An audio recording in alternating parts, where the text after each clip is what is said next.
Today I'll harvest broccoli for the first time this year.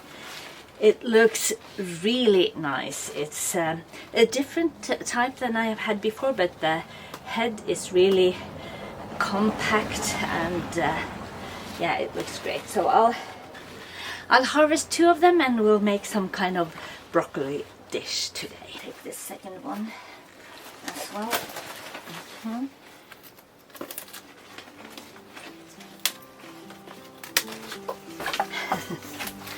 This is my catch for today.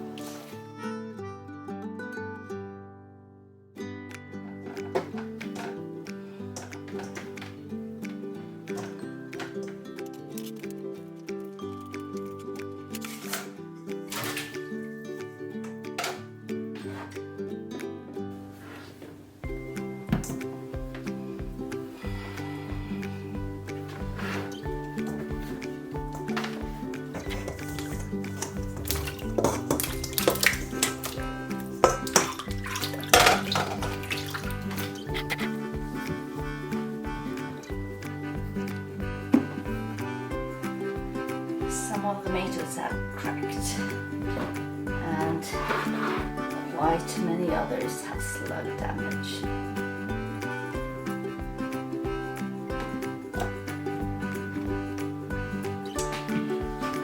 This type of tomato, I can't remember the name right now, but it's has a very peculiar shape, and it's not particularly good when most of the things that I'm making from tomatoes is tomato sauce. I have to taste some of them just to see if the flavor is any good, but I doubt I will grow them another year.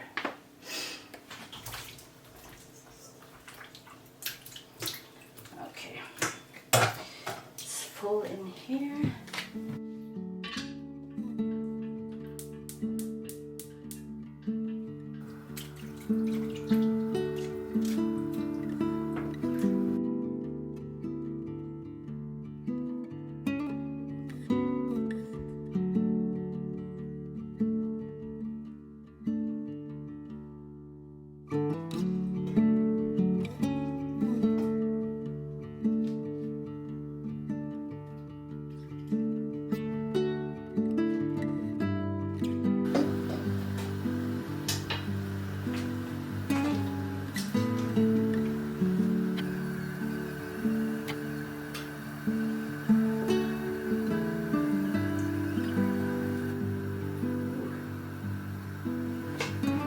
Full.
My plan today is to juice apples. I have never done that before, so this is the first time for me. And I'm a bit unsure on how to proceed. I have different types of apples, and it is a Norwegian type that is called åkerø, and it has a very delicious flavor. This one is called Inger Helene, I think. Also a good type. It's said that it is good for juicing, so we'll see. To juice apples, I've learned that you actually should grind them through a grinder and then pressure out the juice. Unfortunately, I cannot afford to buy that at the moment, so I'm trying out a couple of other methods. One of them is to use this juice boiler that I've used for berries and such, and I have never used it for fruit before, but I have read that that should be possible, so I'll try that with some of the apples. Another way is to use a juicer where you... Now, the first step is to peel the apples. That I'm only going to do for the boiler, but for the juicer I only need to take out the apple core and the seeds. But since I'm doing it in batches, it helps to have water with some lemon in it to avoid them getting dark. Now well, I'll start with the first one. I'll have to check if the apples are okay. We've had some problems with apples.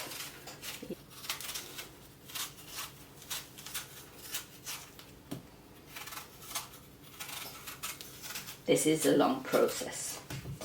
We haven't been very successful in growing apples. For the last 2 years, the apples have been actually damaged by some worms. It's been better this year, but I can still see that some apples are damaged. And these ones are really nice. They are red inside, or partly red inside. So look at this color, beautiful. Now this is the type of damage that we have had problem with on our apples, so we have to cut away all of that. And if it's very much damaged, then we can't use it at all. So that's the problem. I don't know exactly what to do to it. I'm into tasting the apples now, just to find out which ones have the best flavor.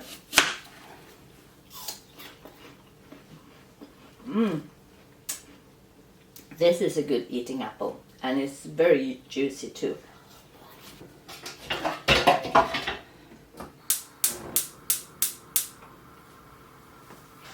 Apples.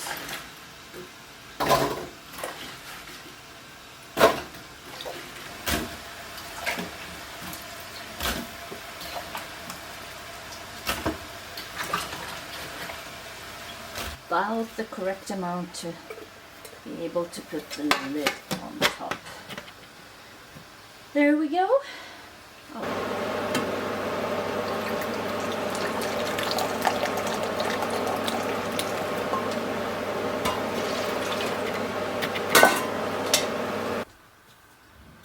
Now, the other method here is slightly more messy.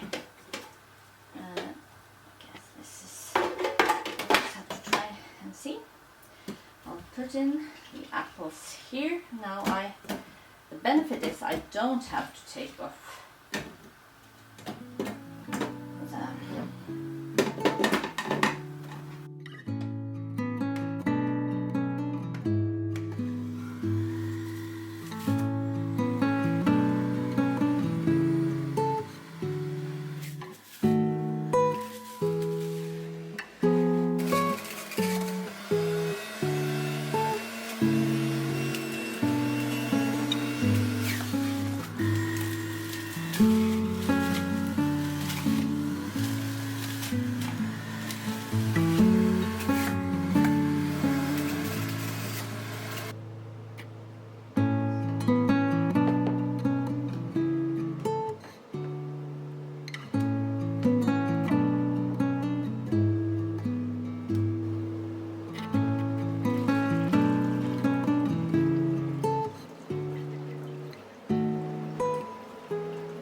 Now I have hot juiced some of the apples and cold juiced some others. Unfortunately, my juicer broke down, so I had to put on another batch of hot juicing. Anyway, now I thought I'd heat up. I have also run the juice through some cloth to get rid of all the cloudy stuff that gathers at the top here.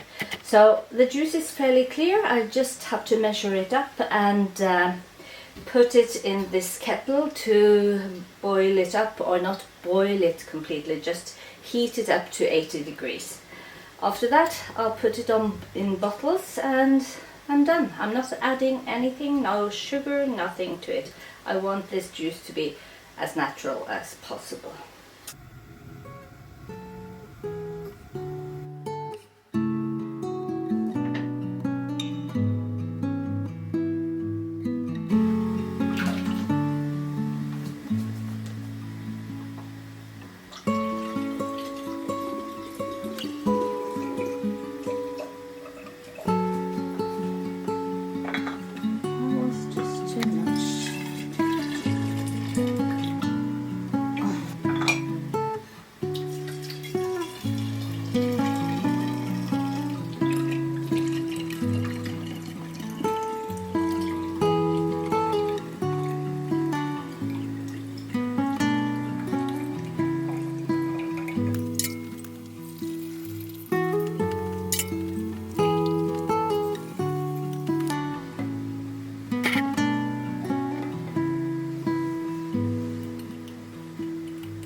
I have had, well, I have 3 liters of apple juice in each pot, and I've had 1 kilo of sugar.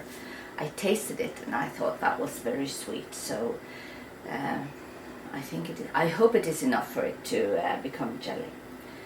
Anyway, in the recipe it said that I should have about, well, almost 3 times as much, and then it will only taste sugar, I'm sure. I also had a few slices of lemon in it, just for the added acidity. Probably apples are acid enough, but anyway, that's what I do.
I also have a batch of well, apples that's left from my hot juicing, and I think I'm gonna cook this down into something I don't know what yet.